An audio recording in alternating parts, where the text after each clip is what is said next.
समुद्रमंथनाच्या वेळी भगवान धन्वंतरी देव अमृताचा कलश घेऊन बाहेर आले.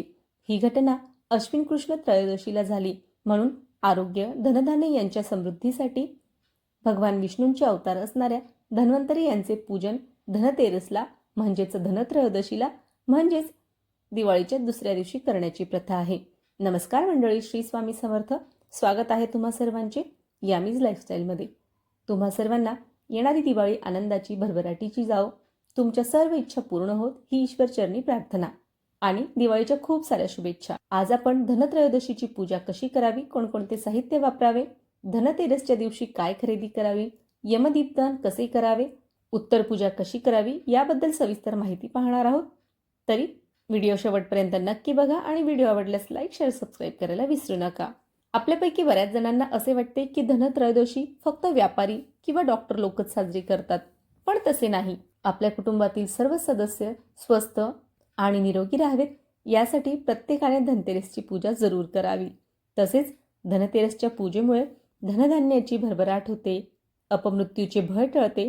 त्यामुळे घराघरात धनतेरसची पूजा नक्कीच करावी.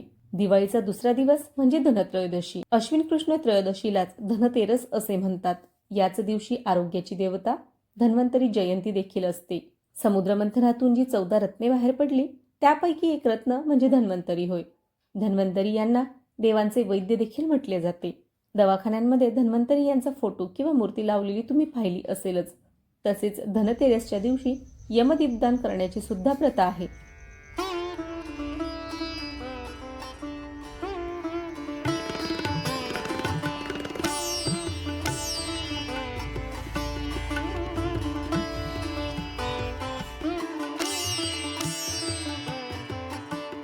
चला तर मग प्रत्यक्ष मांडणी, पूजाविधी यांचा प्रत्यक्ष व्हिडिओ आपण पाहूया.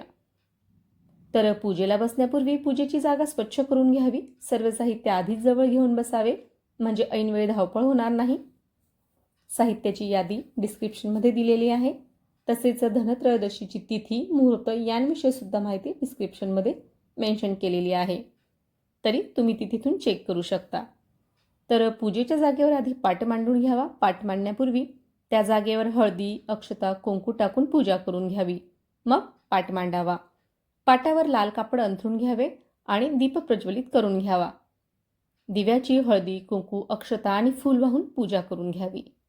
त्यानंतर स्वतःच्या अंतर्बाह्य शुद्धतेसाठी आणि देवांच्या आवाहनासाठी आचमन करून घ्यावे. पळीने उजव्या हातात 3 वेळा पाणी घेऊन ते प्राशन करायचे आहे. पाणी प्राशन करताना 3 वेळा पुढील मंत्रोच्चार करावा. ओम केशवाय नमः, ओम नारायणाय नमः, ओम माधवाय नमः असे म्हणत 3 वेळा पाणी प्राशन करावे. त्यानंतर 2 वेळा पाणी ताम्हणात सोडावे आणि पाणी ताम्हणात सोडताना म्हणावे ओम गोविंदाय नमः, ओम वैष्णवे नमः. तर अशा पद्धतीने आचमन करून घ्यावे. आचमन झाल्यानंतर संकल्प करावा. उजव्या हातात पाणी घेऊन त्यात हळदी, कुंकू, अक्षता, फूल टाकून घ्यावे आणि तुम्ही पूजा कशासाठी करत आहात, कोणत्या इच्छेने करत आहात हे सांगावे आणि पाणी ताम्हणात सोडावे. हे पाणी पूजा पूर्ण झाल्यानंतर एखाद्या झाडाच्या बुंध्याला घालावे, तुळशीला घालू नये. त्यानंतर पाटावर उजव्या कोपऱ्याला कलश मांडून घ्यावा. म्हणजेच आपण पाटाकडे तोंड करून बसल्यावर आपल्या डाव्या हाताला कलश येईल अशा पद्धतीने कलश मांडावा. कलशासाठी अक्षतांचे आसन करून घ्यावे. कलशावर 5 नाम ओढून घ्यावेत आणि पाणी भरून घ्यावे. कलशामध्ये सुपारी, नाणे, फूल, हळदी, कुंकू घालून घ्यावे. वरून आंब्याची किंवा नागवेलीची 5 किंवा 7 पाने ठेवून घ्यावीत आणि वरून नारळ ठेवून घ्यावा. नारळाला हळदी, कुंकू लावून घ्यावे. नारळाची शेंडी वर येईल अशा हिशोबाने नारळ ठेवावे. भगवान धन्वंतरी, माता लक्ष्मी, कुबेर आणि गणपती यांची पूजा आपण या ठिकाणी करणार आहोत. तर तुमच्याकडे या देवतांचे फोटो असतील तर ते फोटो ठेवून घ्यावे. फोटो ठेवण्यापूर्वी अक्षतांचे आसन घालून घ्यावे आणि त्यावरून फोटो ठेवून घ्यावा आणि वरून फुलांचा हार घालावा. माझ्याकडे लक्ष्मी मातेचा फोटो आहे तर मी तोच ठेवून घेतलेला आहे. त्यानंतर पाटावर विड्याची 4 जोडपाने ठेवून घ्यावीत. त्यावर अक्षता टाकून घ्याव्यात. या जोडपानांवर गणपती बाप्पा, माता लक्ष्मी, भगवान धन्वंतरी आणि कुबेराची मूर्तीची स्थापना करायची असते. या देवतांपैकी तुमच्याकडे ज्या मूर्ती असतील त्या मूर्ती तुम्ही इथे ठेवून घ्यायच्या आहेत आणि ज्या मूर्ती नसतील तर त्या मूर्तींच्या ऐवजी सुपारी वापरली तरी देखील हरकत नाही. सुपारी किंवा त्या देवता वापरण्यापूर्वी त्यांचा पंचामृत आणि पाण्याने अभिषेक करून घ्यावा. त्यानंतर जोडविड्याच्या पानांवर अक्षता घालून त्यावरून या मूर्ती किंवा सुपारी ठेवून घ्याव्यात. या 4 देवतांचे पूजन करण्याचे कारण म्हणजे समुद्र मंथनातून पहिले रत्न म्हणून माता लक्ष्मी प्राप्त झाल्या.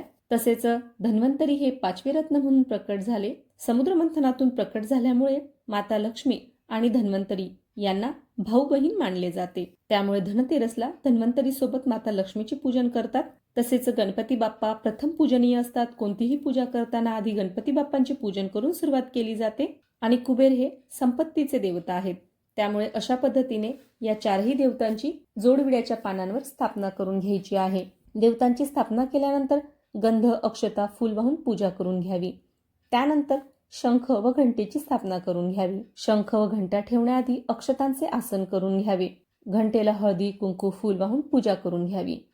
त्यानंतर पाटावर सप्तधान्य ठेवून घ्यायचे आहेत. तुमच्याकडे मातीची सुकड असतील तर ती घ्यावीत किंवा वाटीत हे धान्य घेतले तरी सुद्धा चालेल किंवा पाटावर छोटी छोटी आरास करून घेतली तरी सुद्धा चालेल. तर मी इथे या मातीच्या सुगडांमध्ये धान्य भरून घेतलेले आहे. अक्षतांचे आसन करून पाटावर हे सुगड ठेवून घ्यायचे आहेत. धनतेरसला धान्याच्या पूजनाला अनन्यसाधारण महत्व आहे, कारण बहुतांशी पिकांची यावेळी कापणी झालेली असते. तसेच गुळ खोबऱ्याचं नैवेद्य सुद्धा ठेवून घ्यायचं आहे. तसेच साळीच्या लाह्या, बत्तासे, पंचामृत यांचा नैवेद्य सुद्धा ठेवून घ्यायचा आहे. आजच्या दिवशी गुळ आणि धने यांच्या नैवेद्याला सुद्धा खूप महत्व आहे. तसेच या दिवसात कापूस वेचणीही केली जाते. शेतकऱ्यांच्या या पांढऱ्या सोन्याची सुद्धा या दिवशी पूजा करतात. धनधान्याची पूजा केल्यामुळे भरभराट टिकून राहते. त्यामुळे शेतकरी बांधव नवीन काढलेल्या पिकांची पूजा आजच्या दिवशी करतात. त्याच पद्धतीने धन्वंतरी पूजनासोबतच आज आयुर्वेदिक वनस्पतींची सुद्धा पूजा केली जाते. घरातच सहज उपलब्ध असणारे पदार्थ जसे लवंग, मिरे, तमालपत्र, कढीपत्ता, कोरफळ, तुळस, निंबपत्र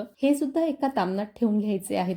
या आयुर्वेदिक वनस्पतींच्या माध्यमातून आपण चांगल्या आरोग्याची कामना करत असतो. तर आधी अक्षतांचे आसन करून घ्यायचे आणि त्यावर हे तामण ठेवून घ्यायचे आहे. हळदी, कुंकू, अक्षता आणि फूल वाहून पूजा करून घ्यायची आहे. तसेच सोने, चांदी, नाणी, नोटा ठेवून त्यांचे सुद्धा पूजन करून घ्यावे.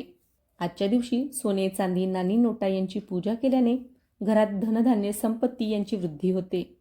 तसेच डॉक्टर लोक त्यांच्या वैद्यकीय उपकरणांची सुद्धा पूजा करतात. माझ्या मुलीला सुद्धा डॉक्टर व्हायचे आहे, त्यामुळे तिने सुद्धा हट्ट करून तिचे खेळण्यातले स्टेथोस्कोप वगैरे साहित्य या पूजेमध्ये ठेवून घेतलेले आहे.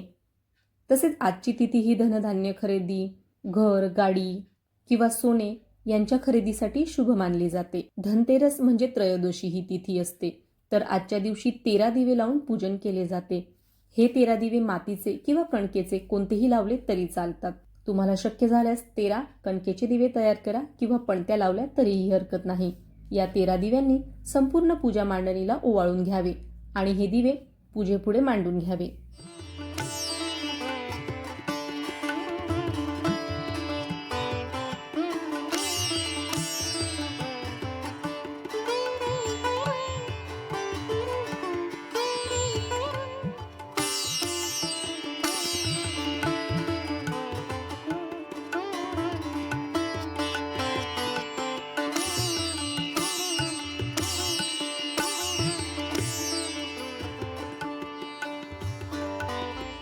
सर्व मांडणी झाल्यावर शेवटी आरती करून घ्यावी.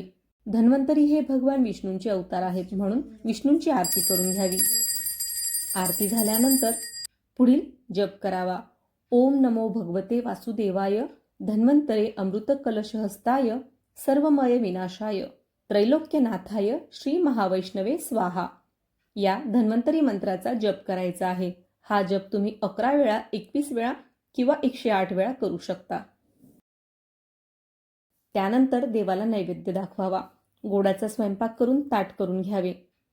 खाली पाण्याचा चौकोन आखून घ्यावा आणि त्यावरून हे ताट ठेवून घ्यावे. सोबतच दिवाळीचा फराळ, फळे, मिठाई यांचा नैवेद्य दाखवावा. संपूर्ण पूजा मांडणीला हळदी, कुंकू, अक्षता वाहून, फूल वाहून घ्यावे आणि हात जोडून नमस्कार करावा. संपूर्ण पूजेपुढे नतमस्तक व्हावे आणि मला व माझ्या कुटुंबाला निरोगी आयुष्य लाभू दे, तसेच माझ्या कुटुंबातील सर्व सदस्यांची भरभराट होऊ दे अशी प्रार्थना करायची आहे.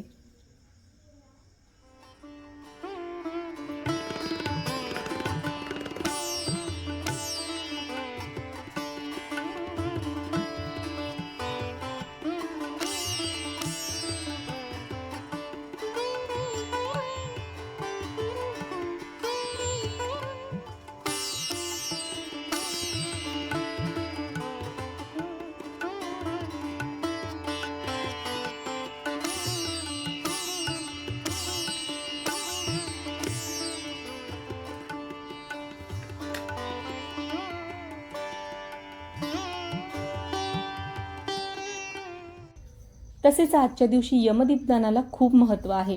सूर्यपुत्र यमराज हे मृत्यूची देवता आहेत. आपल्याला अपमृत्यूपासून अभय मिळावे म्हणून या यमराजांची धनतेरसच्या दिवशी यमदीपदान करून पूजा केली जाते. त्यासाठी कणकेचा एक मोठा दिवा तयार करून घ्यावा. तुम्हाला हवं तर तुम्ही 13 दिवे सुद्धा तयार करू शकतात. या दिव्यांमध्ये मोठी वात लावून घ्यायची आहे. मोहरीचे किंवा तुम्ही जे वापरत असणार ते तेल टाकून घ्यायचे आहे आणि हा दिवा घराबाहेर घेऊन जावा आणि घराच्या दक्षिण कोपऱ्यात दिवा ठेवावा. या दिव्याच्या वातीचे तोंड दक्षिण दिशेस करावे. दक्षिण दिशेला तोंड करून हा दिवा ठेवायचा आहे हे लक्षात घ्या आणि पुढील मंत्र म्हणावा. मृत्यूनाम दंडपाशाभ्या कालेन शामया सहा त्रयोदशाम दीपदानात सूर्यजहा प्रियताम मम. यमदीपदानाच्या दिवशी दिव्याच्या दिशा दक्षिणेला करतात. इतर दिवशी दक्षिणेकडे दिव्याचे तोंड केले जात नाही. या दिव्याचा सर्वांनी नमस्कार करावा आणि यमराजांना विनंती करावी की माझे आणि माझ्या संपूर्ण परिवाराचे अपमृत्यू, अपघाती मृत्यू यांपासून रक्षण करावे. अशी विनंती केल्यानंतर नमस्कार करून घ्यावा. घरातील सर्व मंडळींनी या दिव्याचा नमस्कार करून घ्यावा. या दिव्याला रात्रभर बाहेरच जळू द्यावे. या दिव्याकडे नंतर पाहू नये. दुसऱ्या दिवशी सकाळी हा दिवा कुत्र्याला खाऊ घालावा किंवा कचऱ्यात टाकून द्यावा.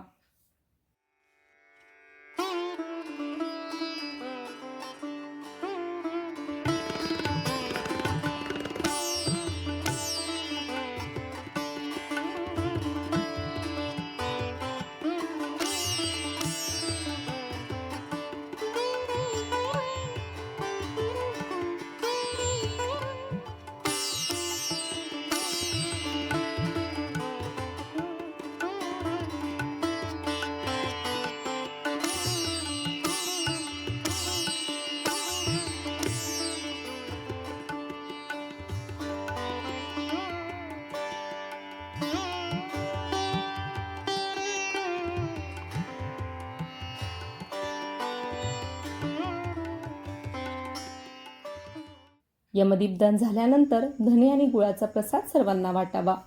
ही पूजा रात्रभर अशीच राहू द्यावी. सकाळी नित्याची देवपूजा करून घ्यावी. त्यानंतर या मांडणीपुढे दिवा पेटवून घ्यावा.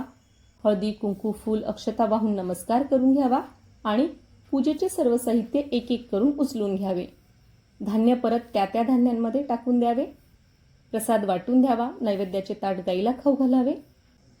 ज्या देवतांची आपण पूजा केलेली असेल ते परत देव्हाऱ्यात ठेवावे. सुपारी घेतल्या असतील तर त्या धुवून ठेवून द्याव्यात किंवा त्या पुन्हा पुढील पूजेमध्ये वापराव्यात. कलशातील पाने, फुले हे निर्माल्यात टाकावे. हे निर्माल्य वाहत्या पाण्यात टाकण्याऐवजी एखाद्या झाडाच्या बुंध्याला घालावे. तसेच कलशातील पाणी झाडाला घालून द्यावे. लक्ष्मी कुबेराचा फोटो कापडात बांधून ठेवून द्यावा. सर्व साहित्य जागच्या जागी परत ठेवून द्यावे. तर अशा पद्धतीने धनतेरसची पूजा कशी करावी, यमदीपदान कसे करावे आणि उत्तर पूजा कशी करावी याची संपूर्ण माहिती सांगण्याचा मी प्रयत्न केलेला आहे. मला आशा आहे हा व्हिडिओ तुम्हाला उपयुक्त ठरणार आहे. जर व्हिडिओ आवडला असेल तर लाईक, शेअर, सबस्क्राईब करायला विसरू नका. भेटूया पुढील व्हिडिओमध्ये. श्री स्वामी समर्थ. धन्यवाद.